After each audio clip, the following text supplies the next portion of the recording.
Hello everyone. तो आप लोग कैसे हैं? आशा करते हैं आप लोग ठीक होंगे। तो आज के इस वीडियो में हम डिस्कस करेंगे series and parallel combination of resistance.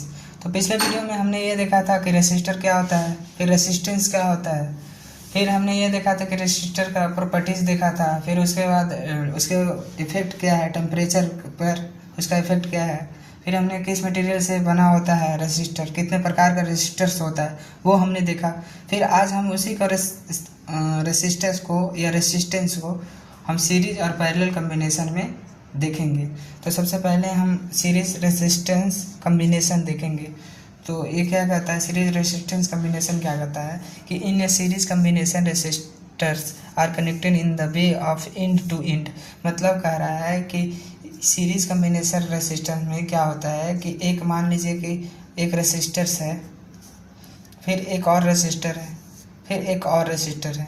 मतलब मान लो कि 1 2 3 और भी बहुत सारे हो सकते हैं। तो एक का एंड मान लीजिए कि इसको हम A1 मान लीजिए, इसको A2 मान लीजिए, B1 B2 C1 C2। तो इसका जो एंड है A2 का एंड ये B1 से जुड़ा हुआ रहे और इसका जो है इससे जुड़ा हुआ रहे और इसको आपस में जोड़ दें। तो ये जो हमारा रेसिस्टेंस आपस में जुड़ गया, ये किस में हो जाएगा, सीरीज में। मतलब कह रहा है कि एक का अंतिम सिरा दूसरे के पहले सिरे से अगर हम जोड़ दें तो उससे जो बना हुआ जो कनेक्शन है वो क्या कहलाएगा, सीरीज कनेक्शन कहलाएगा आपका रेसिस्टेंस का। इसमें यही आपको कहा गया है। फिर हम अगला पॉइंट देखते हैं। देखिए इसमें एग्जांपल दे करके हमने ये समझाने का भी प्रयास किया है कि यहाँ से मान लीजिए कि कोई वोल्टेज सोर्स है, वोल्टेज सोर्स से अगर करंट वोल्टेज सोर्स है तो वहाँ पे एक्साइटेशन के रूप में आपको करंट निकल रहा है। जब हम करंट यहाँ पे जा रहा है तो यहाँ पे जो R1 है, एक R1 लिए हैं, R2 लिए हैं, R3 लिए हैं। तो इसके क्रॉस क्या हो जाएगा V1 और इसके क्रॉस V2 और इसके क्रॉस V3। हमारा क्या हो जाएगा, वोल्टेज ड्रॉप अलग हो जाएगा। इसको समझने से पहले हम 2 और पॉइंट लिखे हैं वो समझ लीजिए, फिर इसको समझने में आसानी होगा। तो हम पॉइंट देखेंगे। In a series connection the current is always same in across each resistance. कह रहा है कि इस सीरीज कनेक्शन में करंट हमेशा क्या होता है, सेम होता है अक्रॉस ईच रेसिस्टेंस। मतलब कि हर एक रेसिस्टेंस के अक्रॉस जो करंट होता है हमेशा सेम होता है सीरीज कनेक्शन में। And the voltage is divided between each resistance. जो वोल्टेज हमारा सप्लाई का जो वोल्टेज है वो डिवाइड हो जाएगा ईच रेसिस्टेंस, मतलब प्रत्येक रेसिस्टेंस के बीच में डिवाइड हो जाएगा आपका वोल्टेज। लेकिन जो करंट है हमेशा क्या हो जाएगा, सेम रहेगा। तो आपका यहाँ से ऑब्जेक्टिव भी पूछता है कि इसमें जो वोल्टेज होता है वो क्या हो जाता है, डिवाइड। सीरीज कनेक्शन में वोल्टेज डिवाइड होता है और जो करंट होता है वो क्या हो जाता है, सेम होता है। ये आपका ऑब्जेक्टिव का क्वेश्चन बन सकता है। आप यहाँ पे देखिए हम कैसे देखेंगे। तो यहाँ पे मान लीजिए कि यहाँ से जो ये तीनों रेसिस्टेंस है ये सीरीज में जुड़ा हुआ है। तो हमने ये भी देखा कि ये तीनों के अक्रॉस क्या हो जाएगा, करंट सेम होगा। मतलब इसके अक्रॉस भी आई होगा, इसके अक्रॉस भी आई, इसके अक्रॉस भी आई। तो ये पूरा सर्किट में जो हमारा R1 R2 R3 इसके अक्रॉस जो करंट का वैल्यू होगा वो एकदम सेम होगा। अब हमारा जो इसके अक्रॉस वोल्टेज अलग अलग होगा। तो जो वोल्टेज है वो इसके अक्रॉस R1 के अक्रॉस कुछ और होगा, इसके अक्रॉस कुछ और होगा, इसके अक्रॉस कुछ और होगा। अगर आपको तीनों का रेसिस्टेंस का इक्विवेलेंट निकालना है, मतलब तीनों का मान लीजिए 3 है या इससे भी ज़्यादा अगर आपके पास आपका रेसिस्टेंस दिया गया है और उसको हम क्या करना है, इक्विवेलेंट रेसिस्टेंस निकालना है, मतलब उसके बराबर रेसिस्टेंस का वैल्यू निकालना है। तो उसका सिंपल फार्मूला होता है कि उसको अलजेब्रिक सम कर दीजिए। मतलब R1 + R2 + R3 और भी इसमें रेसिस्टेंस रहेगा तो उसको क्या करें, जोड़ करके आप उसको इक्विवेलेंट रेसिस्टेंस निकाल सकते हैं। तो आपका सीरीज रेसिस्टेंस ये था। आप इसमें एक एग्जाम्पल के रूप में भी आप समझ सकते हैं। वो एग्जाम्पल इस प्रकार से ले, यहाँ पे मान लीजिए कि यहाँ पे आपको 5 ओम, यहाँ पे 5 ओम, यहाँ पे 5 ओम।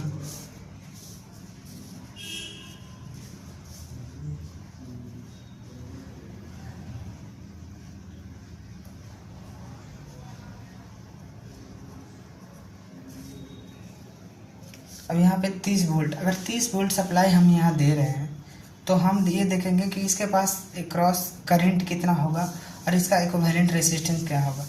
पहला हम करंट निकालेंगे, इसके अक्रॉस फिर वोल्टेज निकालेंगे V1, एक इसके अक्रॉस V2 निकालेंगे, इसके क्रॉस V3 निकालेंगे। 3 काम करेंगे। पहला तो आप करंट निकालेंगे, उसके बाद इस 5 ओम के क्रॉस V1, इसके क्रॉस V2, इसके क्रॉस V3 निकालेंगे। और तीसरा काम करेंगे R इक्विवेलेंट। तो सबसे पहले हम R इक्विवेलेंट ही निकाल लेते हैं कि टोटल इक्विवेलेंट कितना है। तो आपको हम ओम्स लॉ के अनुसार क्या जानते हैं कि R इक्वल टू होता है V/I, ये आप जानते हैं। तो V/I, V आपको दिया हुआ है 30 वोल्ट। अब हमें करंट नहीं दिया हुआ है, ठीक। तो करंट निकालने के लिए सबसे पहले हम क्या करेंगे, करंट का लिए हमारा हो जाएगा I इक्वल टू V/R। तो टोटल हमको रेसिस्टेंस निकालना है। रेसिस्टेंस तो 5 ओम 5 ओम 5 ओम दिया हुआ था। R इक्विवेलेंट निकालेंगे टोटल रेसिस्टेंस, ये R इक्विवेलेंट और इसको R टोटल भी कहते हैं। R टोटल निकाल लेंगे पहले, तो ये R1 हो जाएगा, R2 हो जाएगा, प्लस R3 हो जाएगा। तो इसको 5 ओम प्लस 5 ओम प्लस 5 ओम, इसको कर लेंगे 15 ओम। हमारा R इक्विवेलेंट या R टोटल कितना आ जाएगा, 15 ओम। तो आप इसको हम कर देंगे, वोल्टेज का वैल्यू कितना है 30, और रेसिस्टेंस टोटल जो हमारा निकल के आया वो कितना है 15। तो हमारा 15 दूनी 30, 2 एम्पियर निकल जाएगा। आई का वैल्यू कितना निकल गया, 2 एम्पियर। तो अब हम इस फॉर्मूला में रख देंगे। तो हमारा सबसे पहला जो R इक्विवेलेंट हमारा निकल गया, पहला हमको निकालना था R इक्विवेलेंट, वो निकल गया आपको 15 ओम। दूसरा हमारा करंट का वैल्यू निकल गया I इक्वल टू 2 एम्पियर। तीसरा हमारा निकालना है क्या, इसमें सभी के अक्रॉस, ईच रेसिस्टर के अक्रॉस वोल्टेज ड्रॉप कितना होगा, कितना वैल्यू, V1 का वैल्यू कितना होगा, V2 का कितना वैल्यू होगा, V3 का कितना वैल्यू होगा। तो V1 के लिए हम क्या फॉर्मूला क्या है कि इसके अक्रॉस कितना करंट है, वोल्टेज इक्वल टू क्या होता है I इंटू R। तो voltage equal to V1 equal to क्या हो जाएगा R1 इंटू I, क्योंकि I जो करंट है वो सभी के अक्रॉस सेम है। तो R1 का वैल्यू कितना है 5, और करंट का अभी हम निकाले हैं 2 एम्पियर। तो ये हो जाएगा आपका 10 वोल्ट, मतलब V1 के अक्रॉस 10 वोल्ट। V2 के लिए, तो V2 के लिए लिखेंगे तो R2 इंटू I, R2 का वैल्यू 5 है और I का वैल्यू 2 है, मतलब सेम है। तो यहाँ पे भी 10 वोल्ट हो जाएगा। V3 निकालना है तो R3 इंटू I, R3 का वैल्यू 5, I का वैल्यू 2 इक्वल टू 10 वोल्ट, मतलब 10 वोल्ट। आप ये देख लिए। तो इसमें आपने ये देखा कि करंट का वैल्यू क्या हो जाएगा, सभी के अक्रॉस क्या आ रहा है सेम, लेकिन इसका वोल्टेज का अक्रॉस क्या है हमारा, सभी के अक्रॉस यहाँ पे सेम कब आ रहा है, जब इसका हम 5 ओम ले रहे हैं, डिवाइड हो गया, मतलब 30 वोल्ट अगर हम लगा रहे हैं तो 30 वोल्ट कहीं नहीं आ रहा है, हमारा क्या हो रहा है, डिवाइड हो रहा है। तो इससे हम ये प्रूव कर दिए। ये छोटा सा न्यूमेरिकल आपके सेमेस्टर एग्जाम में भी आ सकते हैं और किसी कम्पिटिटिव एग्ज़ाम में भी आते हैं। अगर आप इसको शॉर्टकट में करना है तो आपके लिए वह एक वीडियो हमने बना रखा है यूट्यूब पे, आप वो देख सकते हैं। अब हम आगे देखते हैं पैरेलल कनेक्शन ऑफ रेसिस्टेंस। तो parallel combination, in parallel combination the resistors are connected across the same 2 points. मतलब कह रहा है कि इसमें क्या है, पैरेलल कम्बिनेशन में क्या कह रहा है कि 2 पॉइंट है, मान लीजिए कि कोई 2 पॉइंट है, इसी के अक्रॉस सारे जो रेसिस्टर्स हैं वो कनेक्ट होता है। मान लीजिए कि ये एक रेसिस्टर है, ये पॉइंट इसको A मान लो, इसको B मान लो। ये कॉमन पॉइंट के, मतलब ये 2 पॉइंट्स के बीच में सारे रेसिस्टेंस को हम अगर जोड़ दें तो इसी को हम क्या कहते हैं, parallel resistance, parallel combination of resistance कहते हैं। ये आपका इस पर नाम था, इसको R1 दे दो, इसको R2 दे दो, इसको R3 नाम दे दो। अब इसमें कह रहा है कि in parallel combination the voltage across is resistors are same and current will be divided into across each resistor. कह रहा है कि पैरेलल कम्बिनेशन में वोल्टेज जो होता है ईच रेसिस्टेंस के अक्रॉस क्या हो सकता है, सेम होता है, और जो करंट होता है वो डिवाइड करता है हर एक रेसिस्टर। ये आपका सीरीज कम्बिनेशन का ठीक उल्टा होता है। इसमें जो करंट होता है वो क्या करता है, यहाँ पे हमने सर्किट के माध्यम से समझाया है कि कैसे वोल्टेज और करंट अलग अलग होता है। आपको ये जो वोल्टेज है ये हमारा R1, R2 और R3 के अक्रॉस सेम होगा, लेकिन जो करंट है वो क्या करेगा, डिवाइड कर जाएगा। R1 के अक्रॉस कुछ होगा, R2 के अक्रॉस कुछ होगा, R3 के अक्रॉस कुछ होगा। तो हमारा इसमें अगर पैरेलल सर्किट में कहे तो हमारा जो करंट होता है वो हमेशा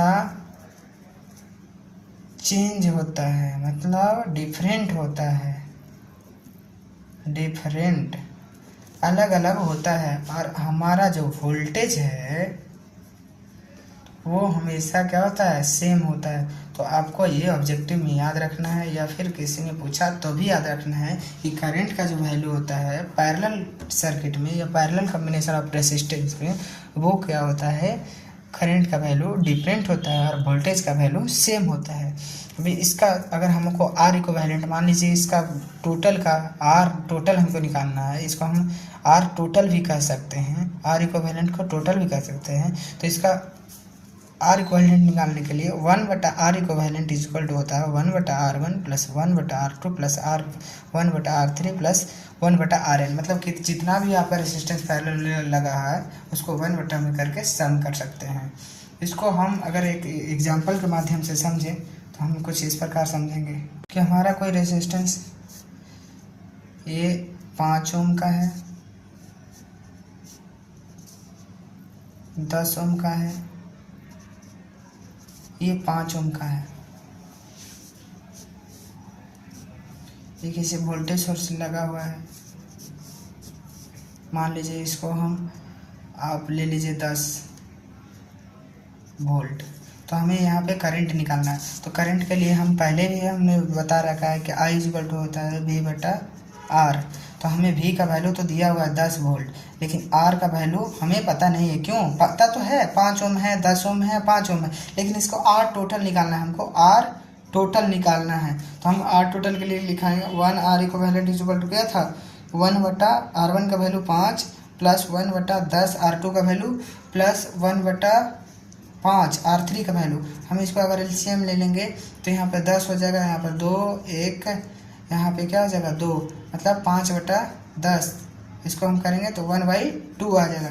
तो 1/R equivalent is equal to आ जाएगा 1/2। तो R equivalent is equal to अगर हम उसको ऊपर लेके जाएंगे तो हो जाएगा हमेशा हो जाएगा 2।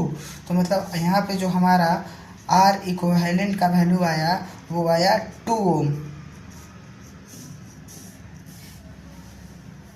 2 ओम आया।